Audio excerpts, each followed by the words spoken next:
Trading engine, offchain, right? And those are the larger caps, like 100 million and above. So you're talking about, Bitcoin, Ethereum, Solana, Doge, anything that's, 100 million and above, we deal with offchain, and we have a trading engine for that. So my background is, I used to work for Goldman Sachs before, and then I used to work for American Express. And I used to work for Yahoo before. My main thing is financial engineering and data science. That's like my niche. And Connor, of course, is like in investing. You can introduce yourself, please. Yeah, of course. So I joined Blockcircle way back in 2020. Pretty much right below before the big boom in 2021. So we did right at the very best time. And yeah, really went from knowing nothing about crypto to about a year later leaving my job and moving to going into crypto full time. So I do Web3 marketing, and I do on-chain trading. And joined Blockcircle 2023. I was in semi-family for about 2 months. I went to Miami from Bali. And yeah, we started Blockcircle in Malaysia in August of 23. And this is my third coin test. It was the second coin test. So yeah, we're still building everything. Yeah. Pushing forward. Agnes, go ahead.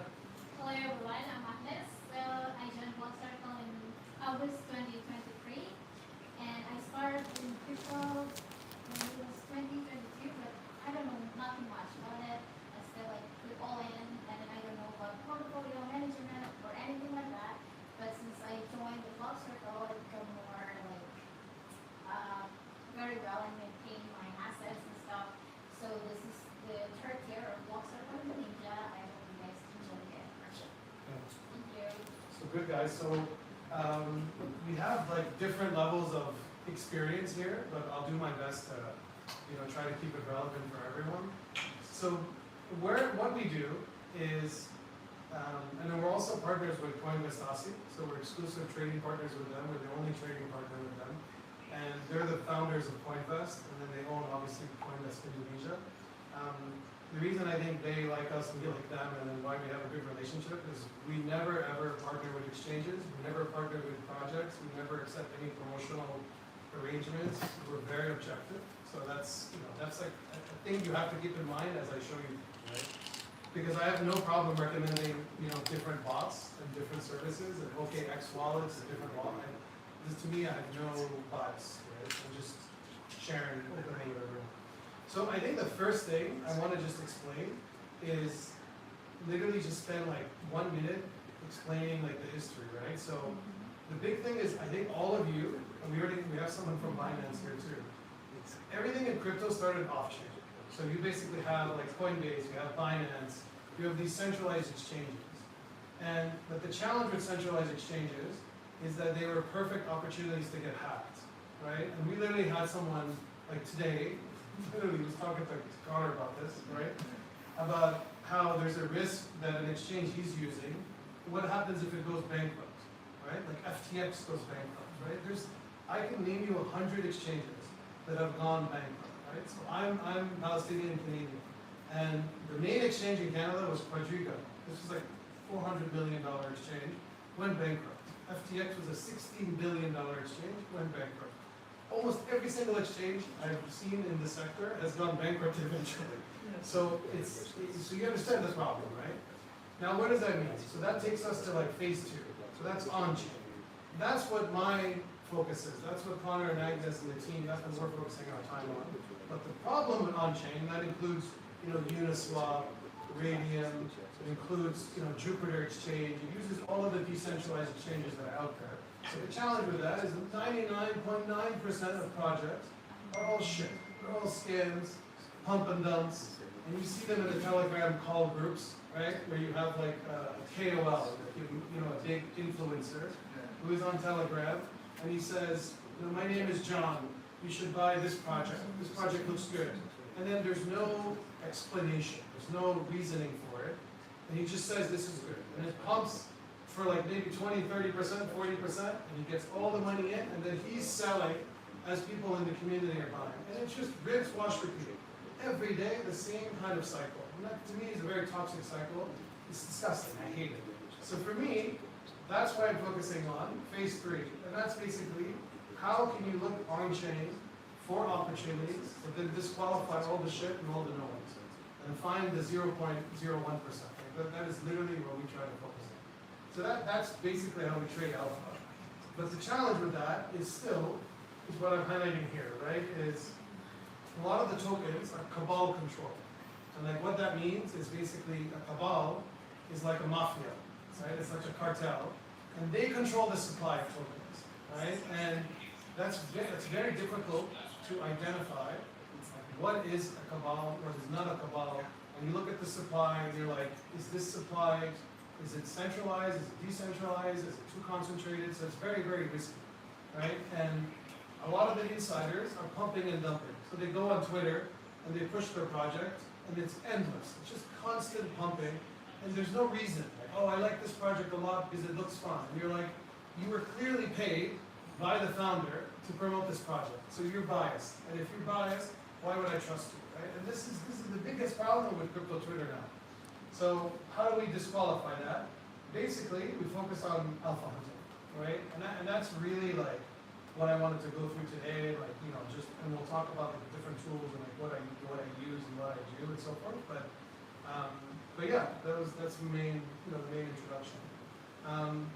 The thing when I was going through all the questions from everyone, it's clearly there's like a common theme, right? That Connor and I and Agnes saw, is that a lot of people were looking for like a market analysis. How can you analyze the market? And then how can you analyze projects? That's literally like the two big things. How can you analyze the market? How can I know when to be long? How can I be bullish? When should I be bullish? And then when should I be bearish?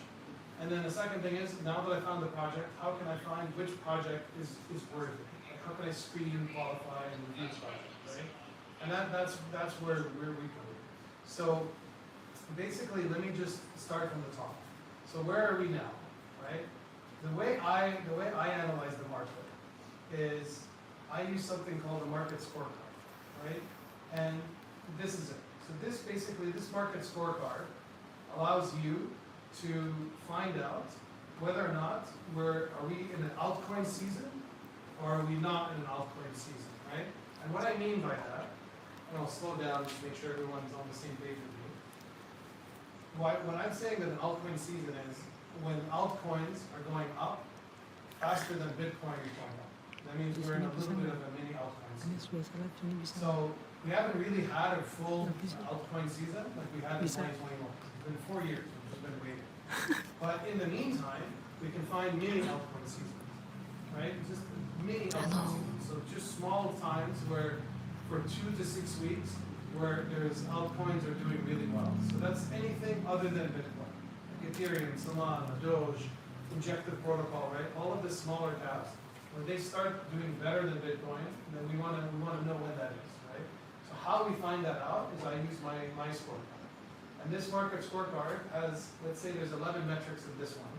And this basically looks at how to know when the altcoins are doing good, right? And right now, from what I can see, it's doing well. Okay? So I used this scorecard. I used it back in October of 2023 to catch the altcoin season then.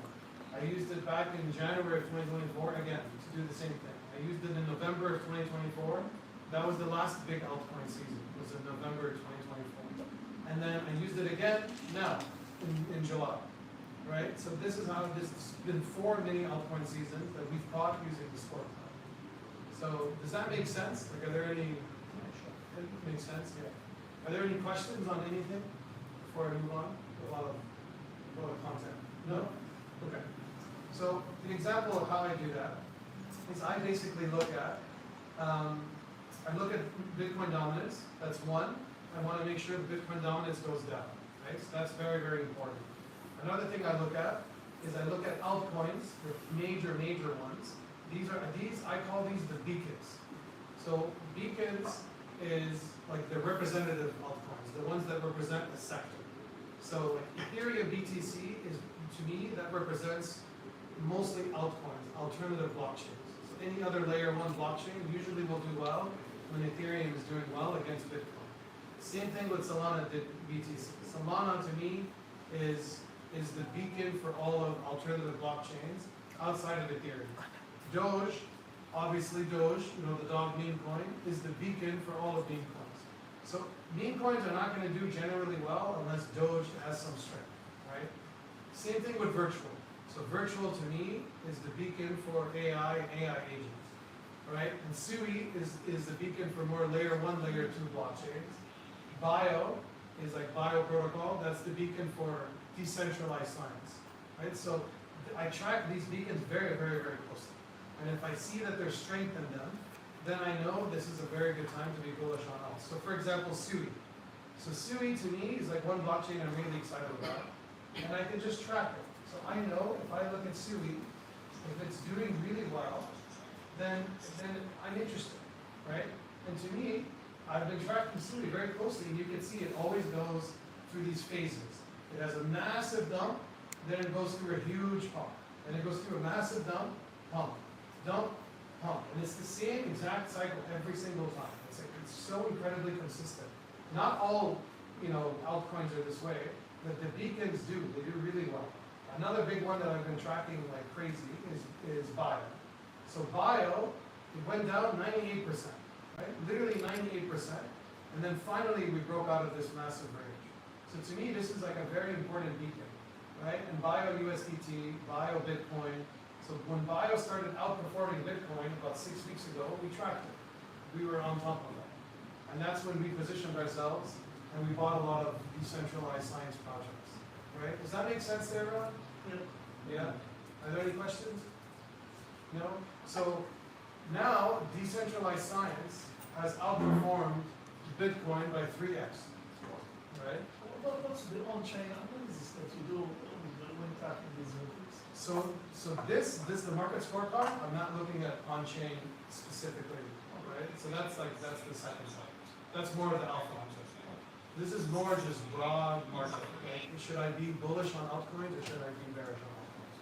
Right? And all of this that I'm showing you rolls up into the scorecard, into these 11 metrics. And then what I do with these 11 metrics is, as long as the majority of them are green, then I know we're in a mini altcoin season. If 5 or more are orange or red, I need to be very careful. Right? That means I need to be de-risking and keeping more into cash, right? And in January of 2025, before Trump became president, the scorecard started flipping around, right? And I told everyone, it's time to get the F out, right? It's time to get out. We did a 10x on these positions. What else do you possibly want? Take your profit and run, right? I told everyone it's time to go. And that's when virtuals started going down. That's when bio started going down. Because again, when the beacons go down, it's finished, right? The sinking is finished. So that's how we do it.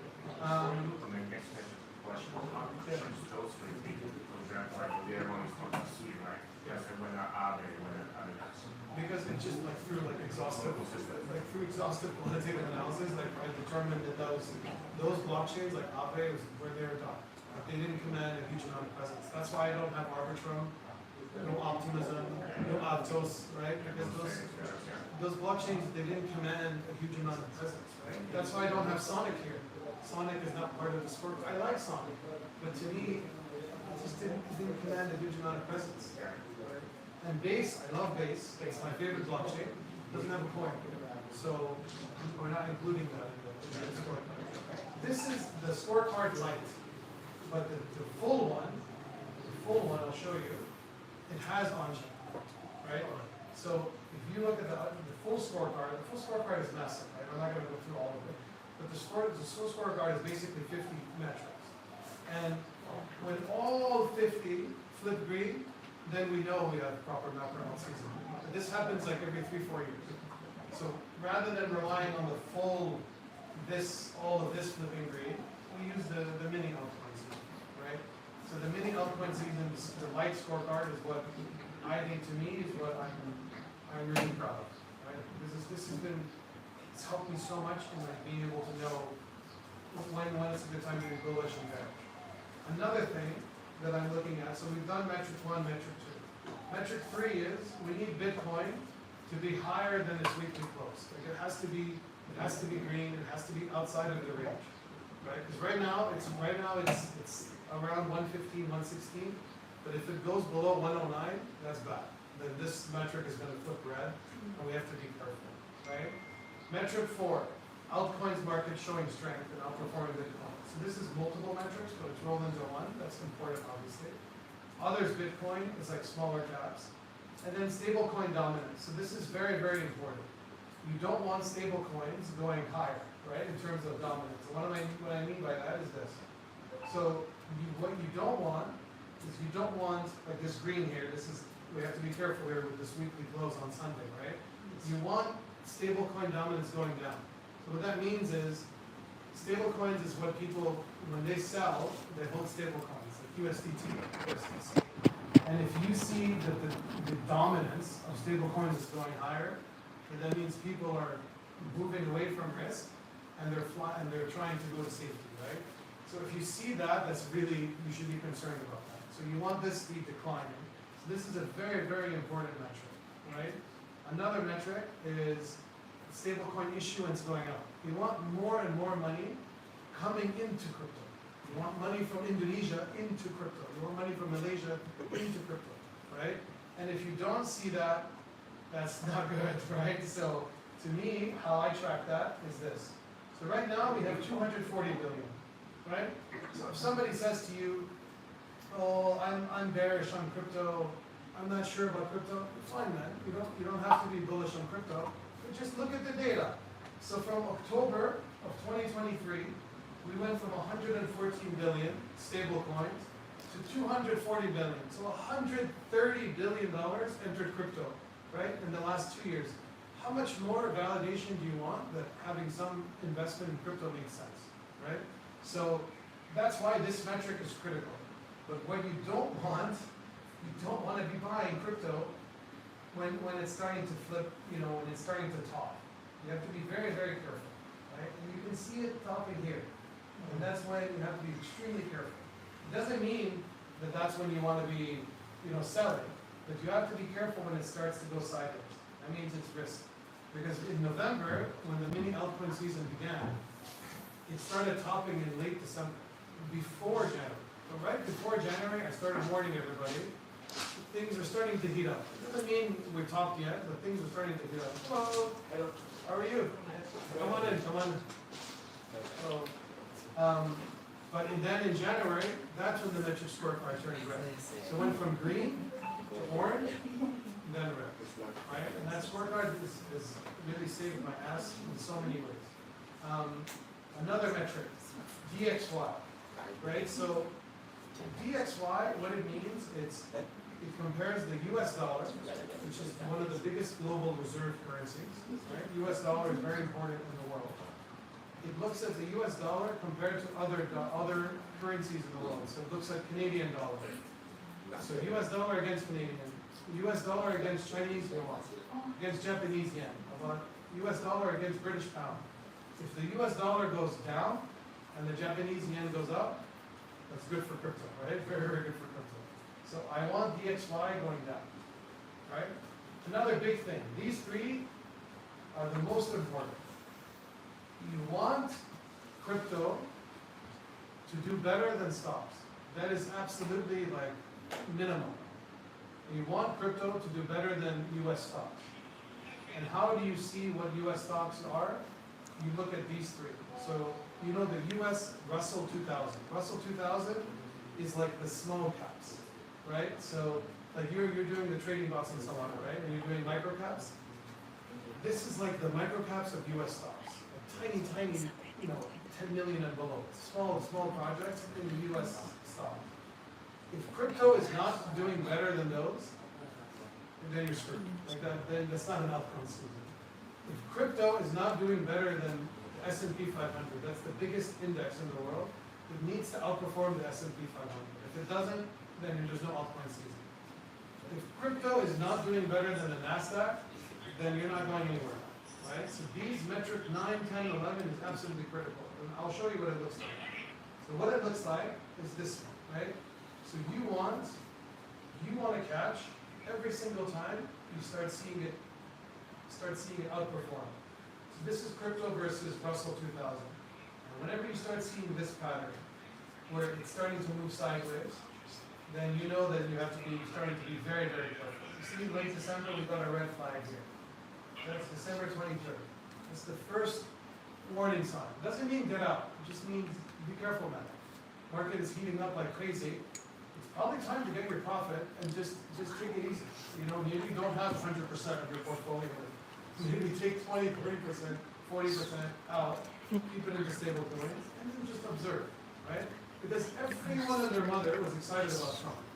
They all said Trump is going to explode, everything's going to explode. After he became president, everything collapsed. Right? It was a complete disaster. So, to de-risk this time, that's the right time. And there was too much excitement.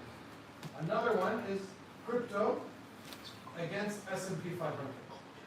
And again, who's in the S&P 500? The 500 largest companies in the world.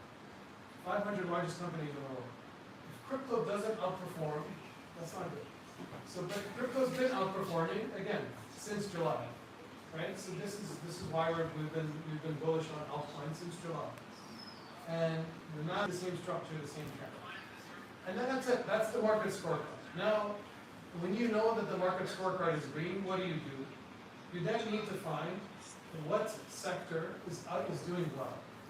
The easiest way to do that, a lot of different ways, but you can literally just go to CoinMarketCap, go to categories, right? And then track which categories are doing the best in the last 24 hours, in the last 30 days. That is it. And you can do it on your phone. On your phone, you can choose 30 days, and then you can do it that way. And that is it. That is literally how you use the market scorecard, and this is how we're doing it, right? And another thing is, now that the scorecard is green, I'm building something else now that's new, it's experimental. But basically, this is what I was telling you about Thomas, but I haven't really shown anyone yet. But what this system is doing is, now that the scorecard is green, which projects do you want to invest in? This algorithm that I'm building is basically telling me which projects are doing better week after week and are outperforming a benchmark. And what benchmark is? It's better than Bitcoin. If you use this in your investment company, you're definitely finding projects that are outperforming the benchmark, right? So what's the benchmark? Bitcoin, Solana, Doge, and ETH. Those four. If you have a project that does better than those four, then that's a project worth investing in, right? So again, like just to simply keep it simple. You have Bitcoin, you have Solana, you have Doge, and you have Ethereum. Those four, they do well after 30 days. If you can find a project that does better than those four, then that's probably a project you should look at, right? And this is what this finds. This system finds that. And so the last 30 days, there was these projects, and probably most of you have never heard of any of these, right? So like Hemule, VSX, Santa by Virtuals on Base, Henlo Card. If you had invested in any of these projects, you would have done better than Bitcoin, Ethereum, Solana, Doge, right? And that's all. So that's what I'm working on now, is I'm finding, and they're all small caps. So they're all 2 million, 3 million, 5 million, 3 million. And it's not just looking at performance, it's also looking at, you see the performance, 61% in the last 30 days, 61, 179, 316, right? It's also looking at all of the risks. So I don't want to like go into too much detail, but how we're identifying it, we're identifying in what phase is this project in.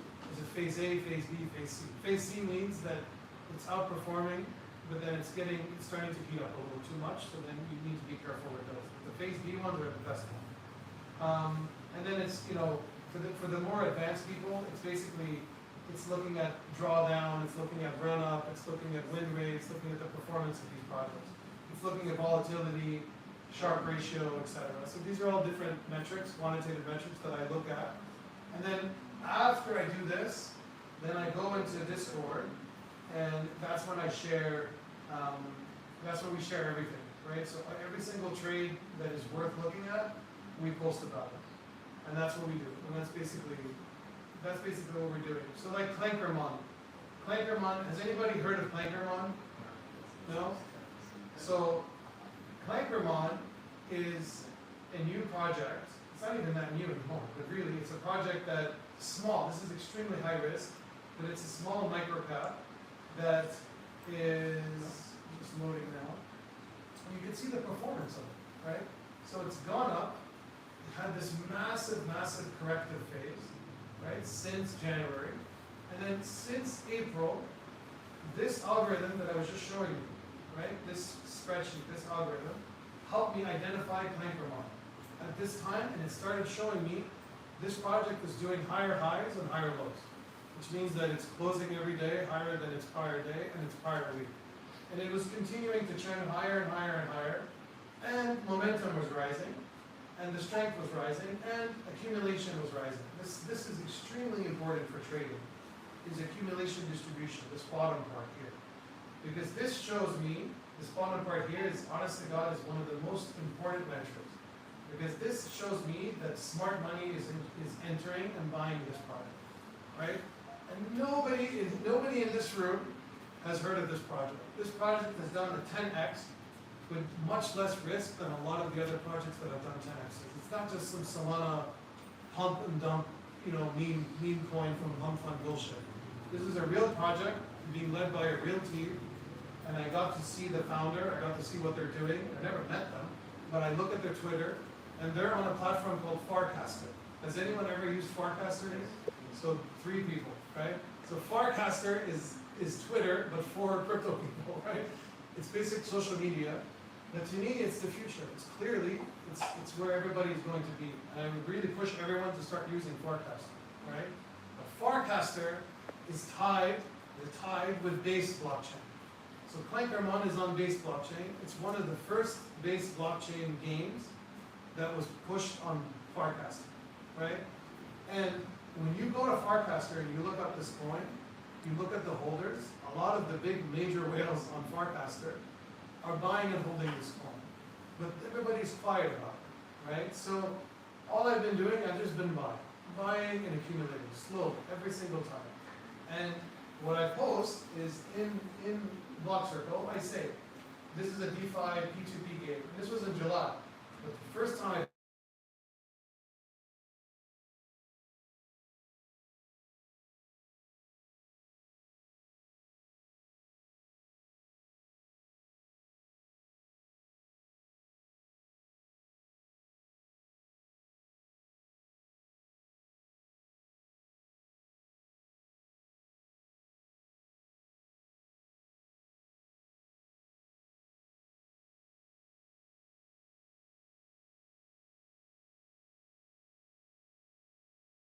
stable, bullish asset, right? And then finally, and I say, if we can revisit 750,000, I would be happy. And then I write, this is absolutely fantastic, I'm happy with my buy, because 740,000 was the market cap. That was the level that I really needed it to break before putting even more money in, and then I was happy. Because you can see the bottom part? This is the accumulation that I'm talking about. People are continuing to buy and hold, continuing to buy and hold. This is what you want. You don't want distribution, you want accumulation, right? And you want it to be hot, but you don't want it to be too hot, right? You don't want it to be up in the 90s, because that's when every single time we've had a big pullback, it's over 90, right? So this is just an example, and then you see what I write here. I wrote, this is organic growth. So these are the holders. So all of a sudden, it went from 100 holders, so how many wallets are holding this coin? All the way up to 10,000. And this doesn't look, this looks good. Like here is when it got promoted a lot, and then it's just been steadily growing, right? So, like another coin that I've been looking at is, one of the coins on chain that I've been looking at, for example, is Boss, right? So Boss is something that I had a big position in, and this, I don't know if you guys have seen this meme coin, right? But this is this guy. He's like a British dancer that went to Ibiza, and he was dancing at a club. And he's just like, he literally looked like this. This is literally what he looks like, right? And all of a sudden, everybody loved him. He was everywhere. They have cakes of him, they have him dancing. Look, Binance. Oh yeah. See Sonia? This is Binance. He's wearing Binance shirt. He's just like, he was everywhere, right? So this meme coin I posted about it in Blockcircle and I told everyone this is probably a good thing to look at, right? And I wrote that in the Solana ecosystem. So in Blockcircle, in the community, we have different threads for different ecosystems. We have one for Base, one for Ethereum, one for Sonic, one for Solana, etc. In Solana, we talk about every single project that you could possibly imagine, right? Another one is like Detective. This is like a very famous one that's like starting to go viral and so forth. But yeah, but that's basically how I really like Boss. And I can also see that Boss was getting listed on different exchanges. And I'll show you that. So I'll show you what that looks like. So in Alpha Hunter listed Boss. So here, I can see that this coin was listed on Bitmark. Then it was listed on MEXC. Then it was listed on MEX Futures. Then it was listed on XT. Then it was listed on BitGet. So it gets continued to get listed more and more blockchains and more exchanges. And then each exchange was buying and accumulating that coin, right? And that to me is very good. It's a very good sign. So this is like one coin that I really like. It's a meme coin. But I wouldn't buy it now, right? Why wouldn't I buy it now? Because what do you see? Just use the same system that I just talked about. If you look at how it is, what do you see? You see the pattern of the distribution? It's just continuing to decline. So people are continuing to take profit. However, if you look at it on a more recent, smaller time period, you can see that as of yesterday at 1 o'clock, it's starting to refollow a reaccumulation trend, right? And the momentum is trending higher, and the strength of the trend is trending higher, right? So this is basically how we do it. And then you see how it finally broke the 6 million. I talked about this so many times. The 6 million was the key level we absolutely had to break, and we finally closed it. Now it's up 100%. Right? So, Why do you exclude the KOLs tweeting on your metrics? For example, do you have a metric that track KOL who posted on tokens, which tokens, Yeah. the performance, and all this stuff? I don't exclude KOLs. I just don't personally. I'm offered all the time to promote projects, and I refuse to. And I know what these projects offer. They always offer you like 10, 20, 30,000, and then they offer you tokens in addition. And I know that anytime it's so obvious to me when somebody is promoting a project, it's like I'm not explaining it. It's like somebody speaking French, and I speak French, and I'm like, but they don't think I speak French. I'm like, I know what you're saying. It's right. I'm Arabic, right? It's like I know exactly what you're saying. Don't try to lie to me, right? So the KOLs I know from their posts when they're being paid and when they're not being paid, right? So for I those, mean, KOL traders. Yeah, Real traders. the real traders, but there's still a lot of times they're trying to pump projects, right? And I try to stay away from those. But for those, I know that even on DEX screeners, so if I go to dexscreener.com, right, this tool, this is an aggregation tool. So it's a trading terminal, and it connects all of the different decentralized exchanges into one. You see this view? You see this KOL tab at the bottom. So this KOL tab at the bottom tells you that this 6 KOLs, Okay. these 6 KOLs, Loopier, the Mr. Frog, Obrox, NYRox, Savvy ETH, and Latouche, look what they did. They bought up $8,000, and then they sold $30,000. They all sold. Not a single one is holding anymore. So that's, in this case, this is good because they're out. So there's not going to be a huge amount of selling pressure anymore. But they are the reasons there was a massive distribution, right? Now that we're getting a reaccumulation, they're out. So now it's actually organic growth. It's people who are actually buying. Yeah, please. How do you identify there are a lot of fake tokens as well? Yeah. Boss and multiple similar tokens. So how we do that? What are the metrics you use to identify if it's a genuine token or a fake? So that's where the Alpha Hunter comes in. So I'll show you that. So how we do that is we built a suite of tools, and it's called the Alpha Hunter. And how this Alpha Hunter is doing is it tracks pre-tokenization, post-tokenization, and when it gets listed.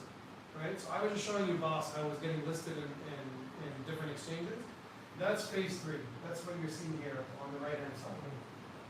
But what you're talking about, what you're asking about is phase 2, is when the projects are launched, how can you disqualify all the shit and the noise, and can you find actual real project? Because there was like 16 other bosses, Yeah. right? So how you do that is we're using the Alpha Hunter token launch. And what it's doing is it's every single time a new project is launched, anytime an insider is buying, or a whale is buying, or if we see 2 or 3 whales buying, then we get alerted. But after we get alerted, before we get alerted, it needs to screen the project. And how we screen it is we use like hundreds of metrics, right, to screen the project. So I'll give you an example. So on Solana, there was a project that was launched, let's say this one, called with hat, right? So CWH. This is the contract address. See, this is Alpha Hunter Solana. Then there's Alpha Hunter Solana Beam. There's Alpha Hunter Solana, Alpha Hunter Ethereum, Alpha Hunter Base. Every blockchain has its own channel. So this one, it was posted at 237,000 market cap. Then it went up to 401,000, right? The volume was 517,000. Then it went up to 1.2 million. But to answer your specific question around how do you know if it's a scam, we look. So we see, is there any fake volume? How much are insiders paying? How much are insiders holding? Is it a cabal or not? Is there any bundling? And I'll show you how to look at that. And then we see what's the rug risk? Is the rug risk high, right? If it's like 99, then obviously we shouldn't be looking at that. So that's So it's not a 100, right? Yeah. And then, but we're disqualifying anything above 50, right? Okay. But that's only one metric. And then we look at how much liquidity is locked, if possible. If we have that data, we look at it. How much liquidity is burnt, right? What's a warning message? So we're looking at all of them, right? And then the last thing is we look at the whales. So this is the first whale. You can see here. So basically, we look at the whale. I'm showing you now. We look at the whale here. So this is a different project. And then we go back to where is it? August 12th.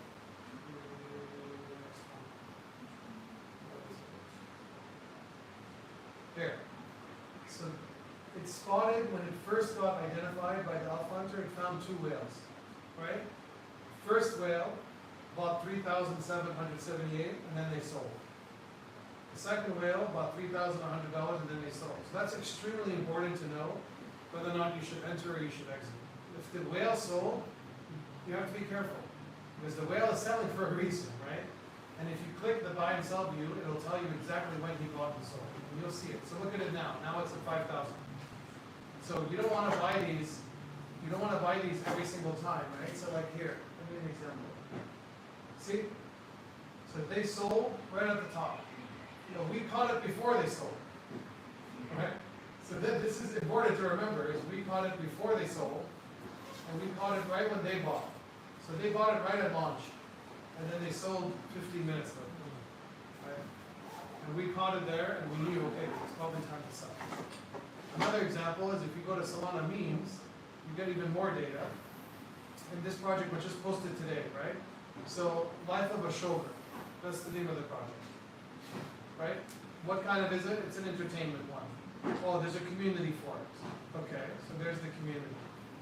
And then, so that's her, right? So everybody knows who she is, right? So this is like an extremely famous, singer. And this is her. So for everyone's benefit, right? And this is Taylor Swift. You see, it's a meme. It's just a funny meme, right? It's just a funny meme, right? But you can see it's probably good.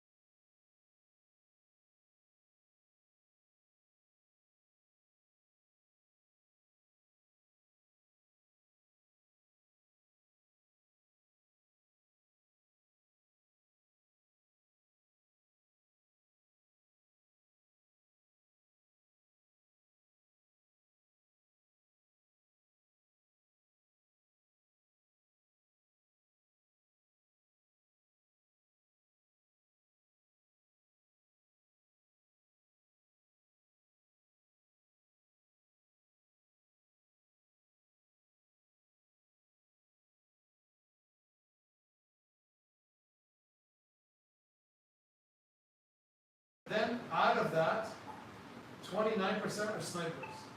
So you have to be careful. But 99% of liquidity is burned. That's very good. So you see the warning warning signs, and then you see the positive signs, right? Now, what are the whales doing? There's 4 whales. That's good, because we're not just identifying random whales. We're identifying real whales who have real wealth and who have high performance. And these are proven to be high-performing whales. The problem with the whales is every single one sold, right? Whale 1 sold, whale 2 sold, whale 3 sold, whale 4 sold. You gotta be careful there, right? This means you're probably gonna be buying the top here. Like it's gonna probably still do okay, but now it's crushed. See? So this is why you gotta be careful with these. Like it stayed in this range. It stayed in this range for a while. But you see that the whale sold. So if the whale sold, then you really gotta be careful now. Because this is a whale that had a big position, $10,000 worth, and he already exited. So if he had already exited, then that means you got to be extremely careful, you know. So that's basically it. So that's basically what we're doing with like the alpha. Yeah. Can I ask you a question? Yeah, of about, course. What triggers the alert in Discord? Like the group of whales buy, at least 2 whales buy, and you receive the alert about the whales buying, and you start to analyze the token, get some information, and then you decide like manually, is it a good buy or bad buy? Does it work like this? It's basically like that, but this is why it's taken me 2 years to build, right? So like we have, I would say, to me, my team of financial engineers and the software engineers are solid. These are top notch. They're motivated because they believe in what we're doing, and like they also love what they're doing, right? The biggest problem right now is there's such a massive amount of new projects being launched, right? So if I look at Dex Screener and I go to Solana, just take a look at how many freaking projects are launched every single day, okay? So you can see.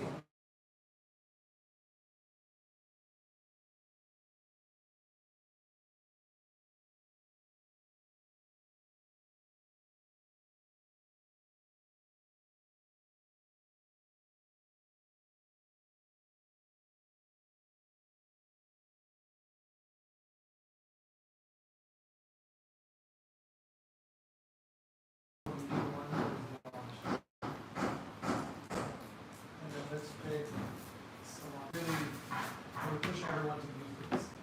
Look at the remote block. Those are the aggregators. Here. These are them. So these are the new cryptocurrency pools that are being created. And you just watch it. It's 32 seconds, 34 seconds, 38 seconds, 60 seconds. Right, so you're talking about hundreds of thousands a day just from one blockchain. Then you're talking about tens of thousands from Base, maybe 1,000 from Ethereum, like 500 on the other smaller blockchains. Out of that hundreds of thousands, the alpha hunter is trying to scour through, and then maybe it'll find 5 projects more. Right? So how we're doing it, we scan every single project one by one, and then we're disqualifying anything that has an immediate red flag. So if there's a really high rug risk, if there's not enough liquidity, if there's already the person who created the token, if he or she has a bad history of pump and dumps, then we immediately disqualify that project, right? And then we track for it. So after we removed all the noise, then we scan holders and we see who's tracking this, who's buying this, right? Is this person buying it an insider, or did they receive the token as a gift? If they receive the token as a gift, we don't want those. Those are not real whales, right? Because a lot of the people who are creating projects, they will send tokens to Binance and they'll send tokens to Coinbase to create the illusion that those exchanges are buying the token, but they really didn't. Right? Is that making sense? Yes. Yeah. So that's a huge red flag. So if we see that, we disqualify. After all of that, hundreds of conditions, then if the project still meets the criteria, then we push. And it'll be posted on the alpha. And that's it. So that's basically what we've been working really hard on is the alpha. And yeah. Let's get the questions going. Any questions so far on anything?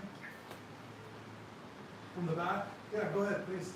I see you use the indicator like I can't any hear you. reason you use the 1 week, the time frame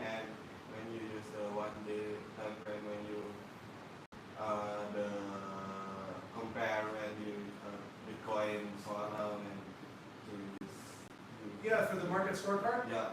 Yeah, that's a good question. So how, to me, what I've determined from my research is that weekly is very, very good. So it's weekly, and it's also using Hikinashi. So you see this up the top, Hikinashi. So this is not traditional candles. This is it's a different kind of candle. So if you use normal candles, this is what it looks like. So do you see the problem with this already? This is like a very important one. So do you see, what do you see here? Green, red, green, red, green, red. So to remove a lot of that noise, I like to use Hikinashi. So that gives me much clearer signal. And if I do it daily, look what happens. It's also too many green, red, green, red. Like, what are you supposed to do here? Green, green, green, red, red, red, green, red, red, green, green, red. There's too many false positives. I need a much clearer signal. So that's what I look at. I look at a confluence of all those 11 metrics. I look at it weekly, and then I use Hikinashi. Because Hikinashi, what it does is it removes a lot of the noise with these extreme highs and these extreme lows, and it just gives me a steady average. Right? Yeah. If you do monthly, it's too slow. Daily, it's too many false positives. Weekly is just right. So yesterday, or what was it, 2 days ago? 2 days ago, that's when I posted the last update, and I said this is time for the weekly update. Yesterday at 10:20, this time here. So that was when we had the Sunday close in the US at 5 p.m., right? And I wrote that. I said this is time for the weekly update. There's only one metric that's orange. But last week, if you look at last week, we had, you can see this, I wrote, last week was cautious, but it's exciting. So, look how many metrics are orange, right? So I can already tell there was 1, 2, 3. That was the first warning. It's the first warning, you have to be careful. But it's also, it's not red, it's orange.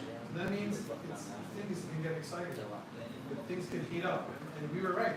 Because that's when Bitcoin set an all-time high. And Ethereum was 2% away from an all-time high. Solana broke $200. This is very, very, very useful. Right? And then we'll see how this weekly close goes. Like after CoinFest, I have to see. If it stays green, then I'm going to stay bullish. If suddenly these flip red, right now, if you look at the scorecard right now, where we're at, you have to be careful here. So, because we're starting to flip. See? So if I look at Bitcoin, it's falling below the range. If I look at stable coins, it's starting to flip back up, stable coin dominance. That's not good. Crypto is now underperforming Russell 2000. That's not good. Crypto underperforming S&P 500. That's not good. Underperforming NASDAQ. These are all red flags. Right? Dominance is starting to flip back up. You see the higher low? There's a higher low here. This is already a little bit of a warning sign. So this would make the metric go orange. Right? And then if I look at how our altcoins doing, I can see lower high. See the lower high? So this is already a little bit of a red flag. Higher low, but lower high. That's not good. And then others, Bitcoin, the same thing. Lower high. Higher low, but lower high. So these all would flip orange. If today was Sunday and 5 p.m., I would flip all these orange. Not red, but orange. If this flips red, if the candle flips red, then these would all flip red, and I'm out. Connor and I and Agnes, we can sell everything. We just hold stable coins, and we have maybe a small portion in the Alpha Hunter for new launches in case something exciting gets. But the Alpha Hunter, what I like about it is that's how we found Trump, the Trump coin, right? That was launched. We found it immediately. The Melania coin, we found it immediately, all within 15, 20 minutes. And the peanut, the peanut 800x, right? And I did that 800x, and I showed everybody. I shared everybody my wallet, but it was small. It was like just a small position I had. But it did 800x. It found it way before it became a social phenomenon. So that to me is why I spend so much time on it. I want to just keep building that. It's fun. It's exciting. The market's volatile. You can't just find hope. You need something that's in essence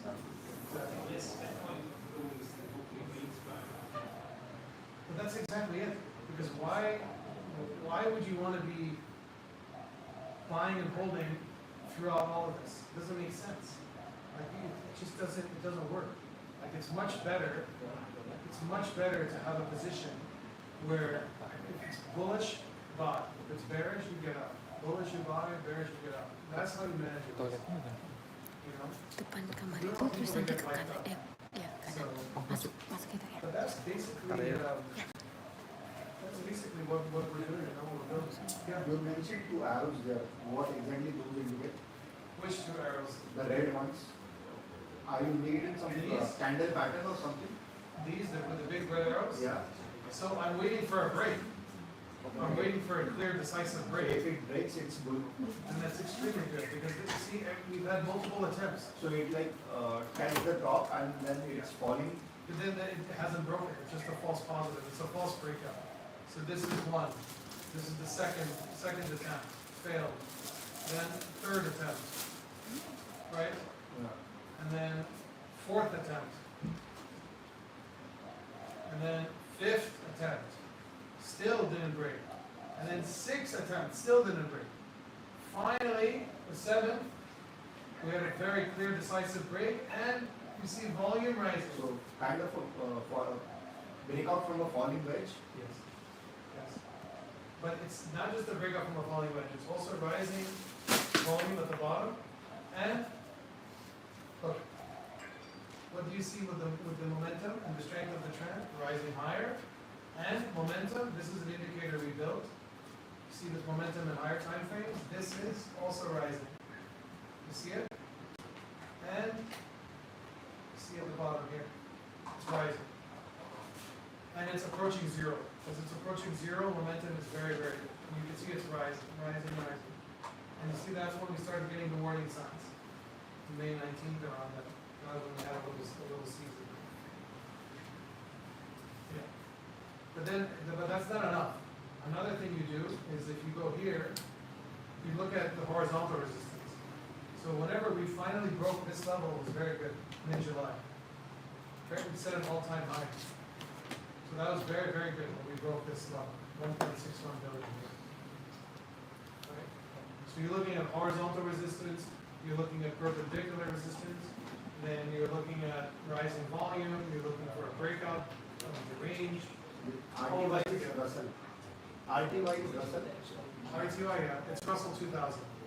It's the 2000 smallest microcap stock in the US. Good, these are good questions.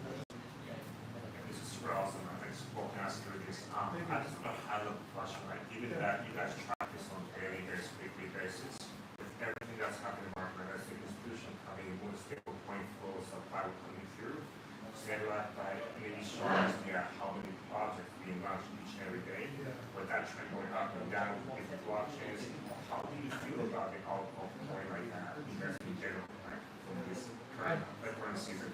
I think it's incredible. I think this is absolutely the right time. Do you think it will be our biggest outcome sequence coming Yeah. up, or do you feel like with one institution coming on board, do you feel like outgoing season was diminishing? Right?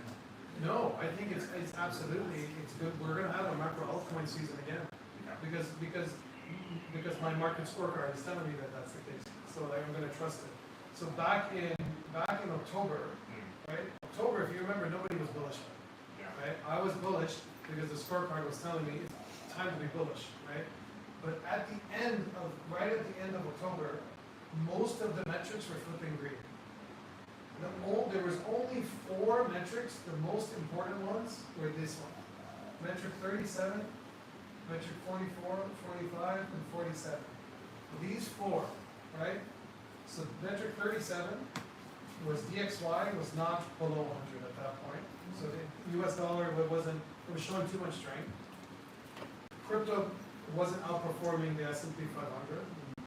Crypto wasn't outperforming NASDAQ. And then the last thing was global balance sheets. So the global balance sheet we track with the US Federal Reserve, that's how much money is in circulation. You want the balance sheets to be expanded. You don't want them contracting, right? Those 4 metrics did not flip green. So then I knew that we weren't having a macro altcoin season. However, the next time we have a proper macro health season, all of these metrics will flip green and we'll know for sure decisively that we have a macro health point season and we can enjoy it. And at that point, that's when you want to be full max on health coins. You almost don't even want to be holding Bitcoin at that point, you know?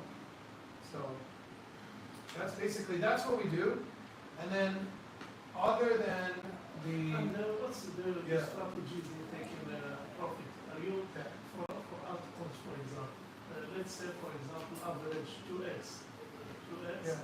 do you prioritize converting them into Bitcoin or in stable? So the way I do it is I use different bots.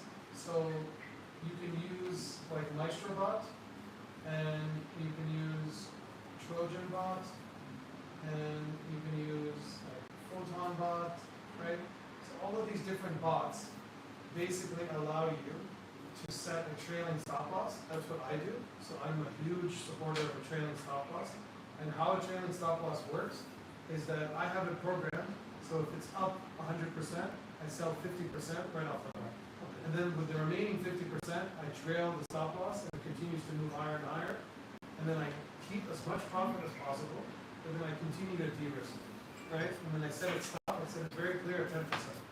So if I'm up 100%, I sell 50%, I've taken my principal out, my initial investment, and then I have the stop loss set at 10% below what that price is at that time, but I'm still way above my entry. Then, if it continues to trend, it keeps moving the stop loss up higher and higher, and it keeps trailing the position. And I do that all through MaestroBot. It's completely for free. I don't have to pay for MaestroBot. I don't have a referral with it.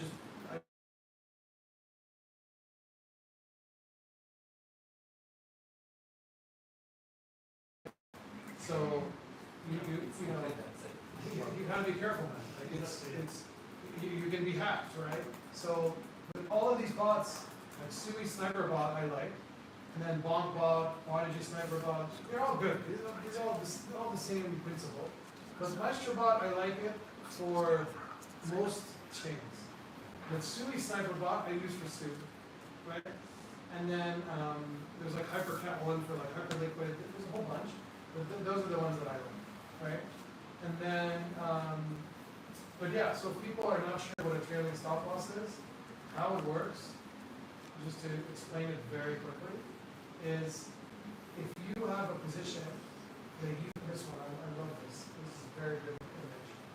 So if I have a position, and I have a position here, this entry price of 8,000, right, on the left-hand side, and I want to have a trailing stop. So I can set my stop loss at 7,500. It goes up by $500. Then the stop loss moves up, right? It's trailing, it's continuing. If it goes higher, the stop loss gets moved automatically. So I can sleep at night peacefully. I don't have to worry about my position. If it keeps going up, the stop loss keeps moving up and up and up, right? So all of a sudden, the stop loss moved from 7,500 to 9,000. So you protected more and more profit. Finally, the market peaks and it crashes. So then you exit your position at 9,000 rather than 7,500. It's a huge boost, right? So that's how I do it. And then I don't, these whole like take profit 1, take profit 2, take profit 3, you can do that if you're awake, if you're locked in. And MaestroBot helps with that, Trojan bot helps with that, Photon bot, they're all the same. They're all just as powerful as they are together. I wanted to spend time though talking about the momentum trading engine. So that to me is very, very important because we don't always only just trade micro cap and small cap, right? That's alpha.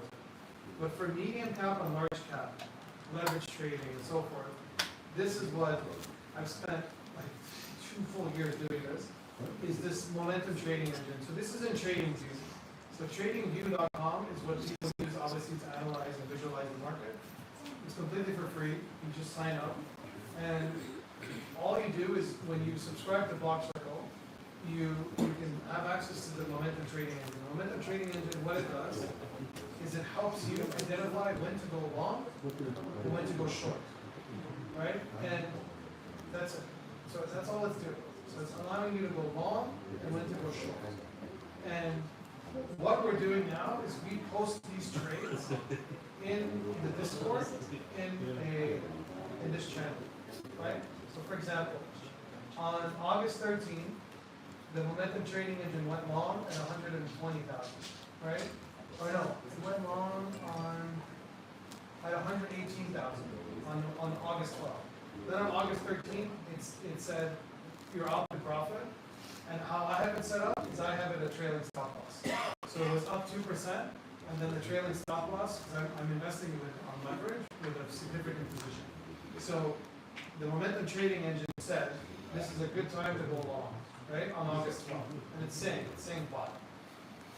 Prior trade position was flat. So it's telling you go long at 118,000, at 120,000, my trailing stop loss was triggered, and then now I'm protected. Now I can lock in my profit. So this momentum trading engine is coming from trading view, and it's just telling you when to go long and when to go short. And we have basically three configurations that we're using, but you may configure your own, right? So this has hundreds and hundreds and hundreds of conditions. However you want to program them. If you want to use RSI, if RSI is above 40 and momentum is rising and volume is above 1 million and price is 10% above the 20 EMA, then you can go long, right? If it's the opposite, then you can go short. So the momentum trading engine is something that I think is extremely powerful, and this has helped me so much. Like, it's basically given us 50% returns starting from January of this year, just on Bitcoin, right? And that to me is far better than holding Bitcoin. It's far better even than Solana. It's even better than Ethereum, right? And with much less risk, much less drawdown. If you don't want to be 80% drawdown, that's the whole point. So that's why we built the momentum trading engine. I'm going to use the momentum trading engine even more when we're in the bear market, because it's really good at short. It's really good at short, knowing when to go short. And I have a nice configuration I'm building for 8 hours on Solana. So it's a lot more nimble and it trades more often. And that's basically what we do. And you can configure this for any asset.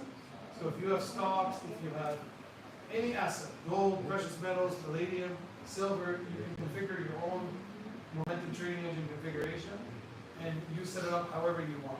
And then you see the exits. You can set up the exit here instead of free. This is what you're asking about taking profit. You can set up the exits. You can have a stop loss. You can have a target profit. You can have a higher time frame target profit. You can have trailing stop loss. You can have any kind of invalidation you want. If there's open interest dump, like if the futures market dumps, you can exit, right? And then what you do is you plug in the momentum trading engine into Binance or into OKX or into Coinbase, and it'll automatically buy and sell. It'll go leverage long or leverage short, or just spot long or spot short. Yeah. Any questions, guys? No? Hello. Yeah, come on in.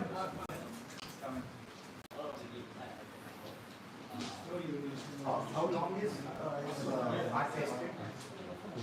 How long is it back As much as you want. No. As much as you want. So every I'm configuration. asking about you, like, have you back tested your methods? So the trading engine, it builds trading bots. And right now we have 3 configurations that we're using. Configuration 1 is back tested back to 2020. And it's Solana. And it's outperformed Solana by 5x. Right? Completely from the beginning of 2020 to now, it's still outperformed Solana buy and hold by 5x. By 5x, by 500%. That's configuration 1. Then we have configuration 3. That's Bitcoin on the 1 day. Right? That one goes back to January of last year. So now you're talking about, 19 months, right? Almost 20 months now. Almost 20 months. And then configuration 4 is Bitcoin 1 hour. That's also 20 months. But you configure it however you want. You test it. We have ones that the team are building. But everyone in the community here contributed. Right? So we have a momentum trading engine chat. You see this one here? So this chat See somebody, when somebody's telling us, anyone working on a CRV USDT configuration. I saw triggers like Mighty Mo use this. I found a long only configuration that gives me 266 since April. So he's working on one. So everyone's working on one. Right? And like, excuse the language here, but I'm saying configuration 4 and 3 are like on the thing on my stomach, right? Because they've been so good. Configuration 1 for Solana, configuration 1 on Solana that goes to 2020, it doesn't do a good job with exit. It's not good at exit, it's good at entering. But you manage it for configurations, right? And I say that, I say this one, you shouldn't exit with it. You should manage your exit when you're in drop. Right? Because it holds for too long. But it's really good at entering. That's enough. Yeah, that's enough. Like it was going long, it For was any going short toilet on here. Solana Toilet. before the dump. Oh, inside here. It just continues to go short before the dump. It went short in January. It went all the way down, 300 down where they wanted. Right? But it went down to 190 and then it held back to 2. That's why I said it's better to just manage your exits yourself. Yeah. But this is basically this is what we have. This is Blockcircle.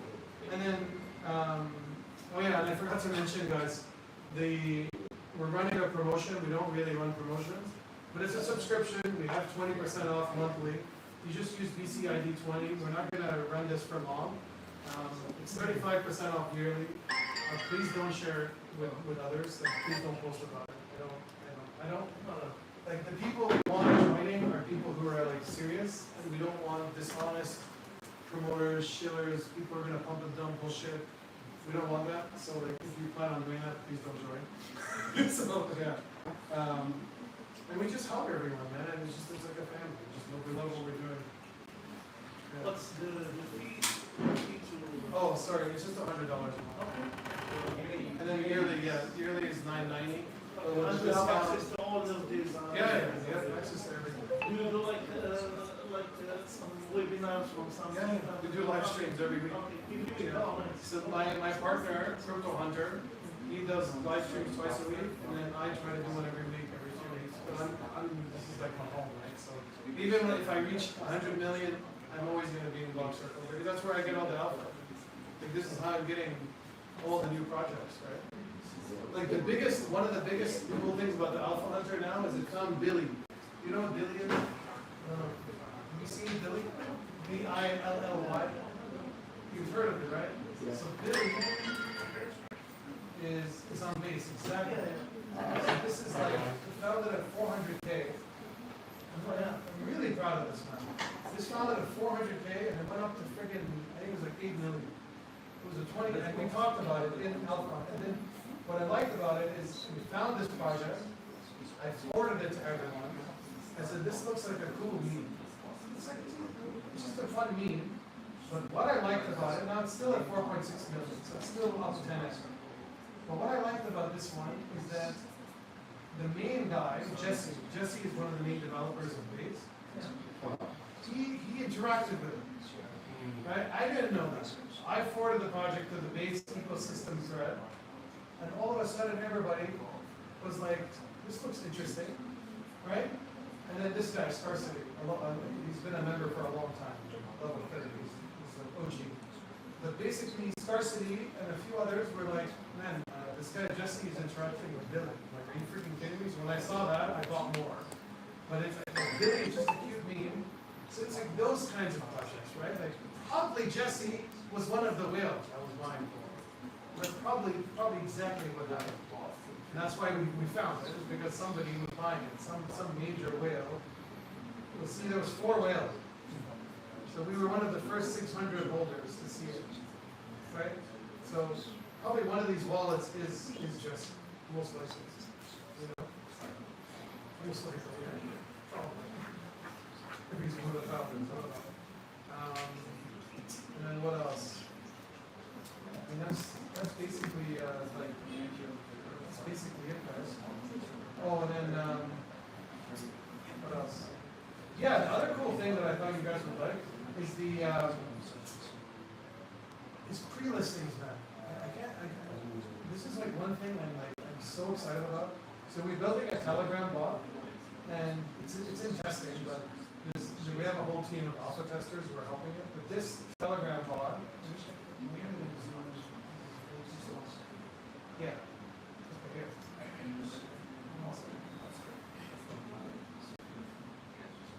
Okay, so let me show you the Telegram. So this Telegram bot that we built basically allows you to sign up for when the tokens are launched, when the tokens are listed, and when the tokens are announced to be listed. So what was announced to be listed recently is, look, SKL, which is listed on Binance, right? We're getting these listings 1 to 3 minutes before everyone else. I'm proud of that shit, man, because this took us freaking so long to build this. And we're constantly scraping, and we're scraping every single blog, every exchange. And when they announce that they're going to list something, and notify immediately in 5 seconds, right? And if you connect the Alpha Hunter to Maestro, you can buy the coin immediately when it gets announced to be listed. And we've done that. And it does well. It's not 100%, but it does well. So we found Bio. When Bio was listed on Coinbase, we got they first announced it on Twitter. And we were scraping Twitter and we found it right away. You know? But yeah, this is cool. To me, I like these announcements of listings. Like, to me, that's what I really find very valuable. These ones, you know. So like EGL1 was just announced just now, 5 hours ago on Qcoin. And you know Qcoin, right? Qcoin is like the shitcoin exchange, right? It's like where everyone buys and sells like extremely rapidly. It's a huge amount of volume. There are like tens of billions. So if it's announced to be listed, that's a good thing, right? Like Plume. Plume was just announced yesterday at 10:30 on Binance. It's good. It's very good, right? And what's this one? Plume again. But this one was USDT, and then another thing was announced 2 times. And then, no, that date is alpha. You know why it says that? Because they're trying to prevent you from scraping. So they throw random dates, and then you go and scrape those dates. But the announcement is accurate. Like Useless was just announced. Right? You know what happened to Useless, right? It's slow. You don't want to buy it. Man, you want to buy it when it gets listed on Qcoin. Or Mexi Future, right? Bye-bye. Yeah, move. First, guys, logos. Oh, I'm not promoting them. Yeah.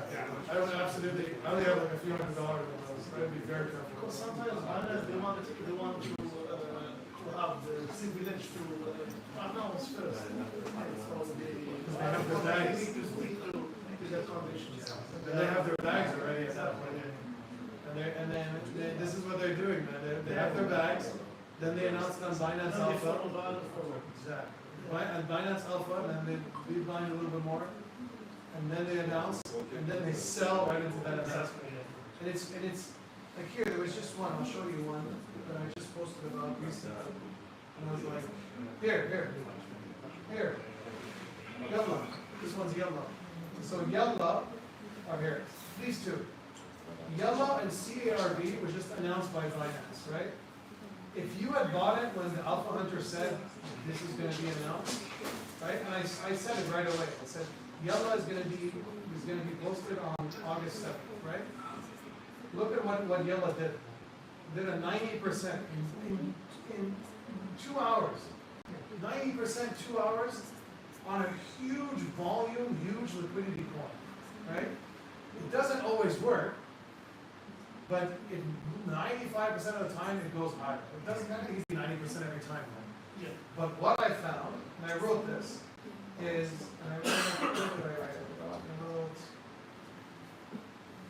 I explained that this is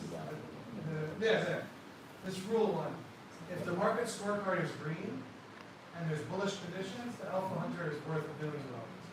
When the conditions are shit, the Alpha Hunter goes quiet. Well, that's good. You don't want it to just keep pushing random projects. You want it to go quiet, and it means that these new listings are not as hot. It's just not as sexy anymore.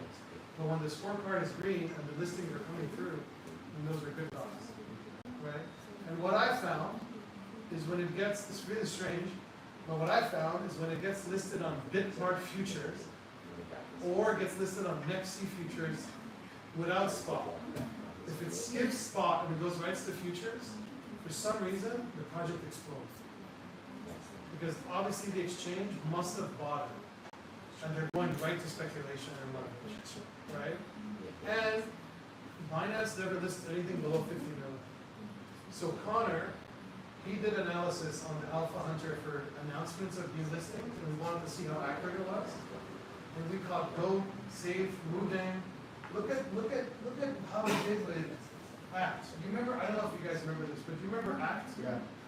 You remember that, right? Man, 13x in 1 hour. Right? I didn't buy Act. So that one I'm pissed off about. I didn't buy it. But I bought Peanut. I bought Peanut way before this announcement. Peanut did good, right? It was 200%. That's fine.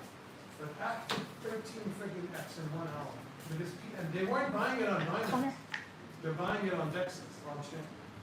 Right? But then once it hits Binance, it's just dumb. So the big thing that I'm working on now is, and please keep this here, is delisting. I want to short delisting.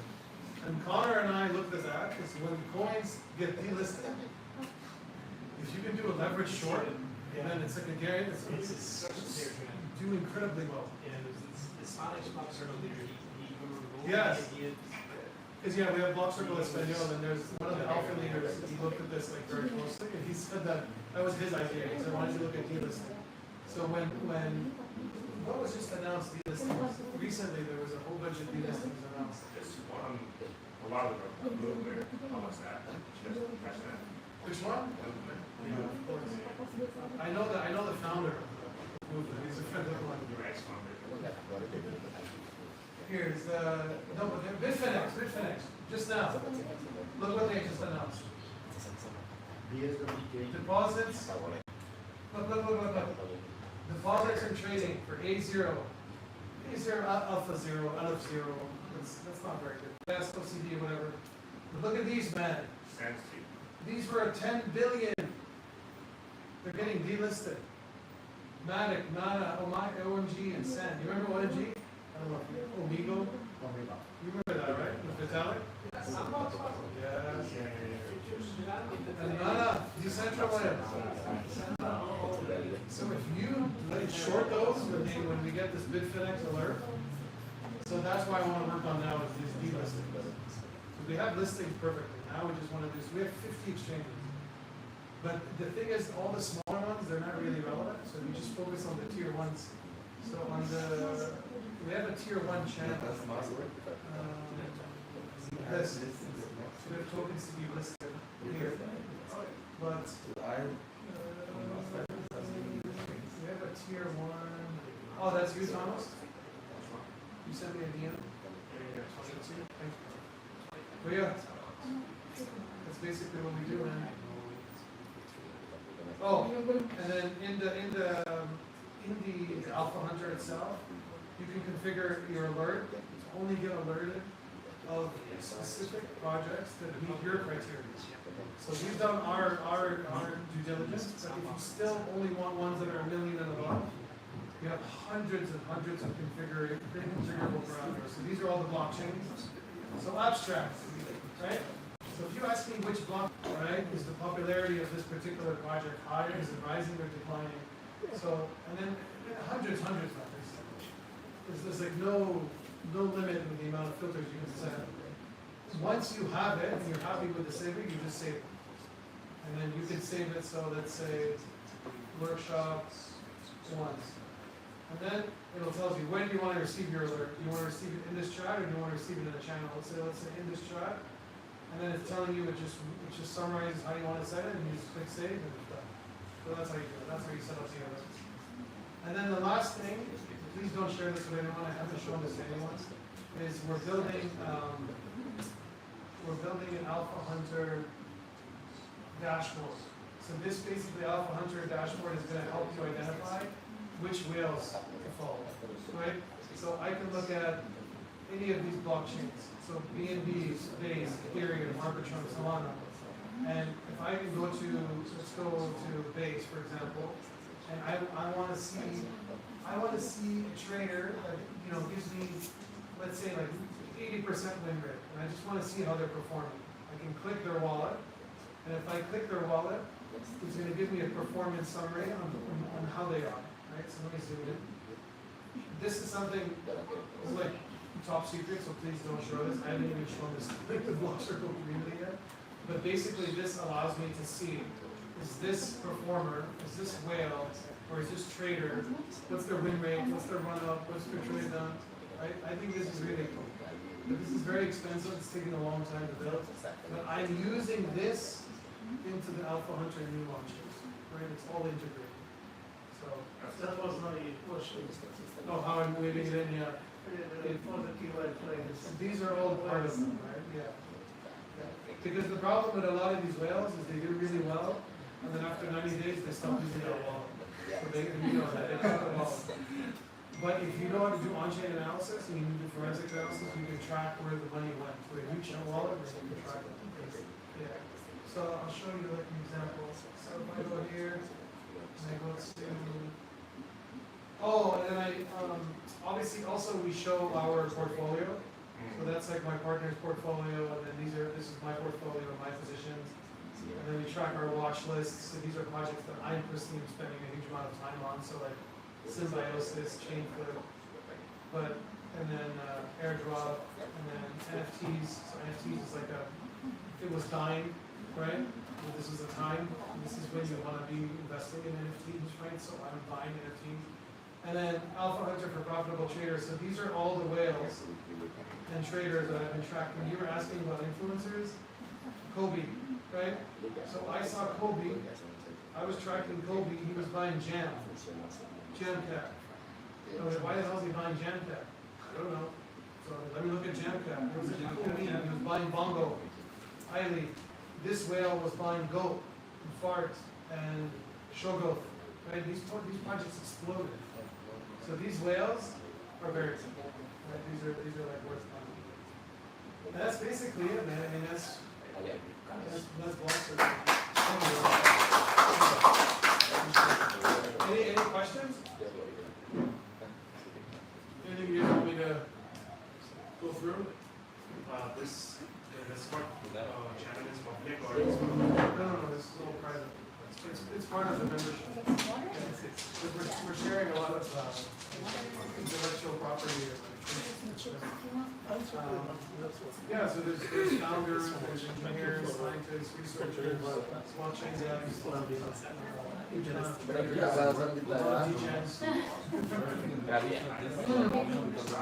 Pemula kayaknya berapa? Tapi saya oh yeah.